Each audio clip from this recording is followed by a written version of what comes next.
नमस्कार साथियों। अगर आप ईपीएस 95 के सदस्य हैं और आपने किसी प्राइवेट कंपनी में 22 साल नौकरी की है तो रिटायरमेंट के बाद आपको कितनी मंथली पेंशन मिल सकती है, आइए आज के इस वीडियो में जानते हैं।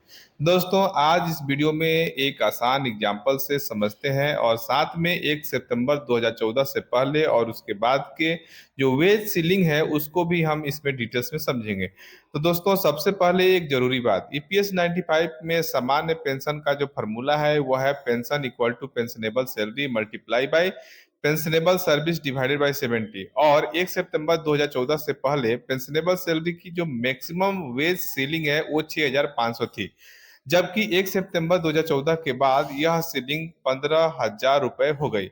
अब मान लीजिए कि एक कर्मचारी ने 1 सितंबर 2002 को नौकरी शुरू की और 58 साल की उम्र में 31 अगस्त 2024 को रिटायर लिया, तो उसकी जो वास्तविक ईपीएस सर्विस हुई वो 22 साल हुई।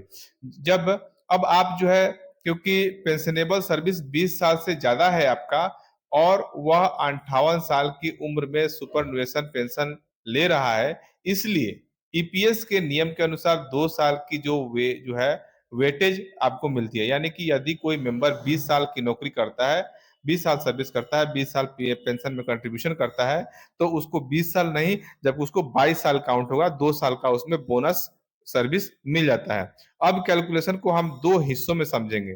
तो कैलकुलेशन जो है पेंशन का, ईपीएस 95 पेंशन का दो हिस्सों में होता है।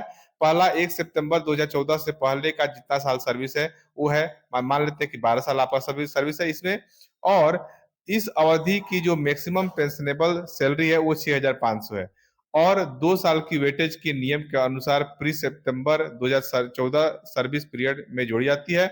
तो इसलिए 12 साल वो और 2 साल का बोनस, तो टोटल 14 साल का सर्विस हो गया। तो 6,500 गुना 14 साल भागा 70, तो 1,300 रुपया प्रति माह आपका ये पीछे का हो गया।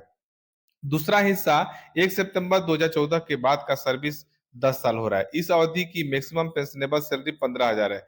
यदि आपका सैलरी 18,000, 19,000, 20,000 रुपया है तो 15,000 ही कंसीडर किया जाएगा। यदि आपका बेसिक सैलरी 7,000, 8,000, 9,000, 10,000 है तो जो आपका एक्चुअल बेसिक सैलरी है वो उसी पे कैलकुलेशन होगा। तो मैं ना तो मैक्सिमम ना मिनिमम, मैं मान के चल रहा हूँ कि मैक्सिमम 15,000 पे कैलकुलेशन करके ही आपको दिखा रहा हूँ। वैसे आप अपने सैलरी के हिसाब से इस फॉर्मूले से कैलकुलेशन कर सकते हैं। 15,000 गुना 10 साल का सर्विस भागा 70 करेंगे तो लगभग 2143 रुपया प्रति माह यह बन रहा है। तो पहले का 1300 रुपया और 2143 रुपया इसको जोड़ देंगे तो लगभग 3443 रुपया प्रति माह, यानी इस उदाहरण में कर्मचारी को लगभग 3443 रुपया मंथली पेंशन ईपीएस 95 के द्वारा मिलेगा। दोस्तों, इसमें ध्यान देने वाली जो बात यह है कि जो इलस्ट्रेटिव कैलकुलेशन है यह, और आपकी जो है इसका वास्तविक जो पेंशन है EPS 95 service record, contributory service, pensionable wage, NCP days और पेंशन शुरू होने की तारीख के आधार पर किया जाता है। और ईपीएफओ का अपना पेंशन कैलकुलेटर भी इसी लेके जो है इसी के हिसाब से काम करता है, अनुमानित बताता है। और एक बहुत जरूरी बात यह है कि अगर अगर आप अपनी जो है पेंशन का कैलकुलेशन कर रहे हैं, अगर आपकी एक्चुअल पेंशनेबल सैलरी 6,500 या 15,000 से कम रही है तो कैलकुलेशन भी उसी एक्चुअल इलिजिबल सैलरी के आधार पर हो सकती है, न कि मैक्सिमम 6,500 और 15,000।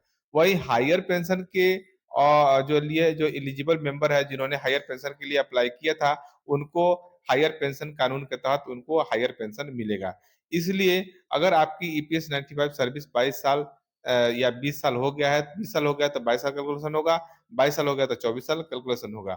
और सिर्फ 22 साल और 15,000 के मल्टीप्लाई करने से सही तरीका नहीं है, जैसा मैंने आपको बताया था पोस्ट फैक्टो मेथड से इस तरह से निकालेंगे तो आपका सही और लगभग अप्रोक्सीमेट आपका पेंशन आपको पता चल जाएगा कितना पेंशन आपको मंथली मिलेगा। तो आशा करता हूँ यह जानकारी आप लोगों को अच्छा लगा होगा, तो प्लीज वीडियो को लाइक कर दें और चैनल पे पहली बार वीडियो देख रहे हैं तो चैनल को सब्सक्राइब करना ना भूलें।